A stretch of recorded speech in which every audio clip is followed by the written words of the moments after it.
Ja sam mislio nakon ovih desetinu i više godina od 5. oktobra da je ta strast koja je svojevremeno ispoljavana u vreme izbornih kampanja iza nas.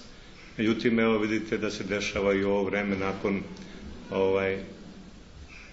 decenije i više tih događanja. Mislim da emocije treba staviti po strani za sve one ljude koji se bave politikom, a utisak o tim događajima najbolje će ispoljiti građani kad se pojave na izborima 23. juna.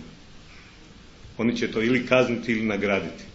Naša već oprobana koalicija, Socijalistička partija Srbije, Partija ujedinjenih penzionera Srbije, Jedinstvena Srbija, uradila je, predložila jednu listu, osveženu sa mlađim ljudima, jedan deo njih nisu se do sad pojavljali u politici i prema dosadašnjim aktivnostima i skupovima koje smo imali kako u gradu, tako i u selima, nailazi na pozitivno reagovanje javnosti.